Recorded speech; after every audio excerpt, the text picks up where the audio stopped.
Have you ever given any thought to retirement planning? If so, how many investment properties do you reckon you'd need to be comfortable?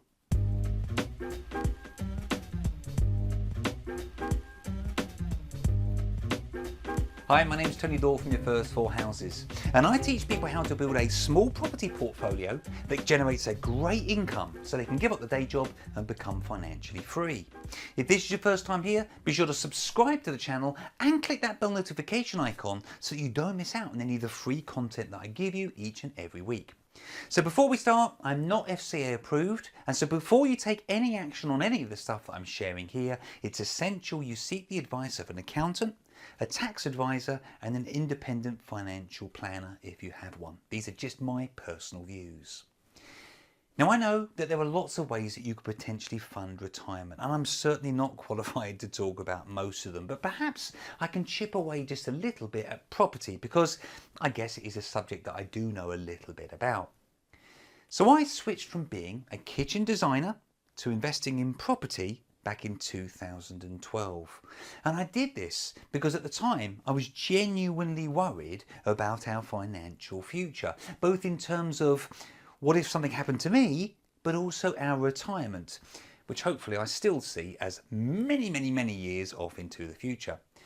Because you see, I knew that I couldn't rely on any government-backed schemes. And without getting too heavy, I don't see life as being a rehearsal. I do think that time is slipping away.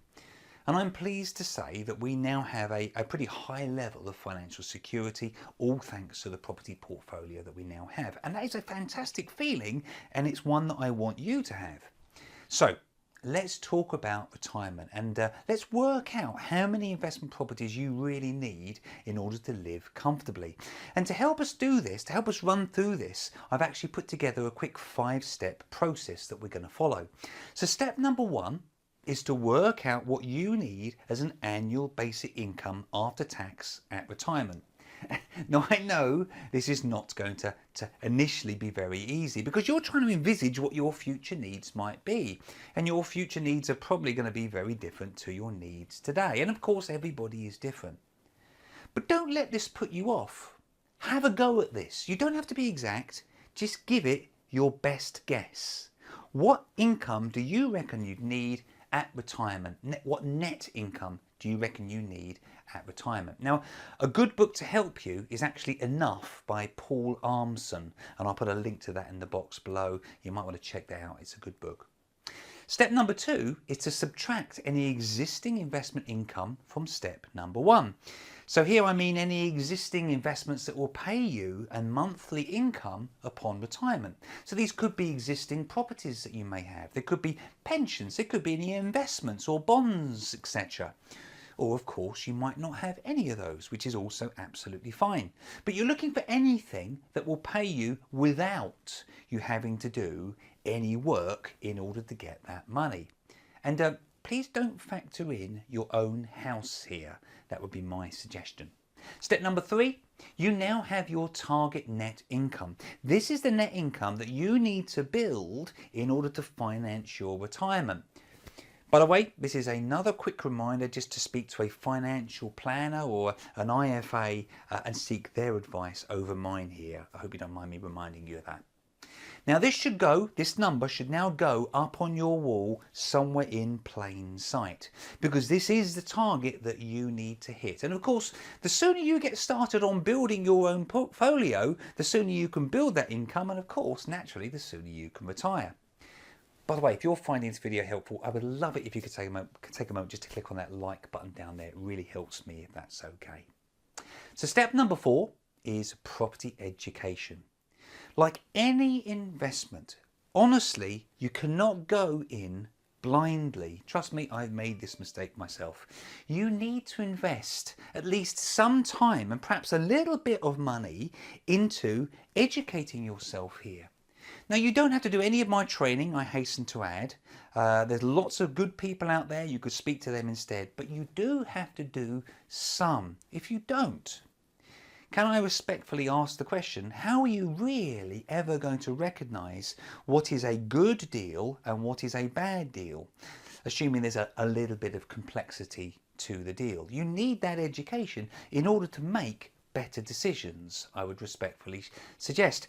Because, can I be honest with you and say that in the property world, how can I put this? There are a few sharks out there who are all too keen to grab your money. And I don't want them to do that.